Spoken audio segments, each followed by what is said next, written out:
السلام علیکم ورحمۃ اللہ وبرکاتہ۔ مکرم سامعین گرامی، رمضان المبارک کی ایک بہت بڑی عبادت ہے تراویح کی نماز۔ الحمدللہ بہت ساری جگہوں پر مسجدیں کھلی ہوئی ہیں تو مسجدوں میں تراویح کا اہتمام ہو رہا ہے، اور بہت ساری جگہوں پر مسجدوں میں اگر کچھ رکاوٹیں ہیں تو وہ اپنے گھروں میں یا ٹھیوں پر جہاں ان کو مناسب لگ رہا ہے تو وہ تراویح کا اہتمام کر رہے ہیں۔ اب سوال یہ ہے کہ عورتوں کے لیے تراویح پڑھنے کا کیا حکم ہے؟ ہم 3-4 پوائنٹ پر اپنی گفتگو آج رکھیں گے۔ عورتوں کے لیے تراویح کا حکم کیا ہے؟ عورتیں تراویح کس طریقے سے پڑھیں گی؟ کیا مردوں کے ساتھ جماعت سے پڑھ سکتی ہیں؟ کھڑے ہو کر پڑھیں گی؟ بیٹھ کر پڑھیں گی؟ اس بارے میں پوری تفصیلات انشاءاللہ آپ کے سامنے ہم بیان کریں گے۔ سب سے پہلی بات تو یہ ہے کہ علماء کا اس پر اتفاق ہے کہ جس طرح مردوں کے لیے تراویح کی نماز سنت موقدہ ہے، اسی طریقے سے عورتوں کے لیے بھی تراویح کی نماز سنت موقدہ ہے۔ ہمارے نبی صلی اللہ علیہ وسلم جس عمل کو اکثر اہتمام سے کر کے گئے ہیں اور کبھی اس کو چھوڑا ہو لیکن اکثر اہتمام سے کیا ہو، اس عمل کو سنت موقدہ کہا جاتا ہے۔ تو تراویح کی نماز جس طرح مردوں کے لیے ہے، اللہ کے نبی کے زمانے میں جو صحابیات ہوتی تھی یا اس کے بعد جو ہمارے بزرگان دین کے زمانے میں آج تک ہمارے علماء کا یہ تعامل رہا ہے کہ عورتوں کے لیے بھی تراویح کی نماز کو سنت موقدہ قرار دیا گیا ہے۔ اب عورتوں کے لیے حکم کیا ہے؟ تو احادیث پر اگر ہم نظر ڈالیں تو ہمیں سمجھ میں آتا ہے کہ عورتوں کے لیے گھر کے اندرونی حصے میں نماز پڑھنا بہتر ہے۔ نبی اکرم صلی اللہ علیہ وسلم امت کے مزاج سے واقف تھے۔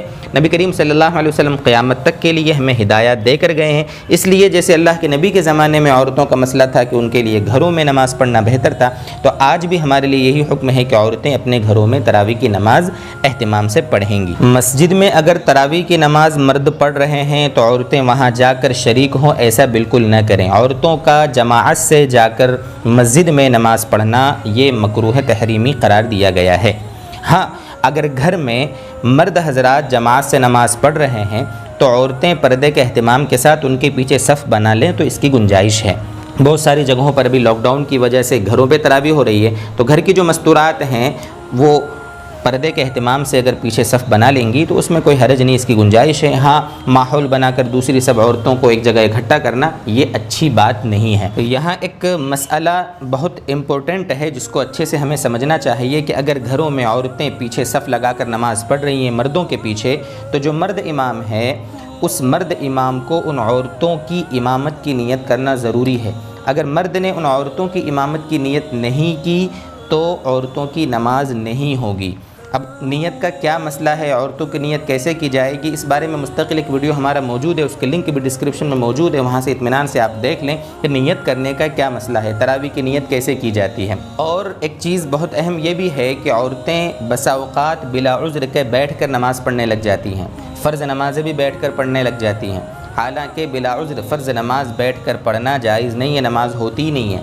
ہاں، اگر تراویح کی نماز ہے یا دیگر سنتیں اور نفل نمازیں ہیں تو ان کو اگر کسی وجہ سے بیٹھ کر کوئی پڑھتے ہیں تھکان وغیرہ کی وجہ سے تو نماز ہو جاتی ہے، لیکن ثواب آدھا ہو جاتا ہے۔ اس لیے جہاں تک ہو سکے مرد ہو یا عورت ساری نمازوں کو کھڑے کھڑے پڑھنے کا اہتمام کریں۔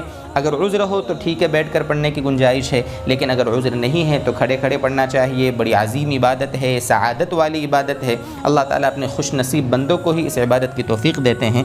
اللہ تبارک و تعالیٰ سے دعا بھی کریں کہ اللہ تعالیٰ ہماری عبادتوں کو، ہمارے روزوں کو، تراویح کو اللہ سب کو قبول فرما لے۔ وآخر دعوانا ان الحمد للہ رب العالمین۔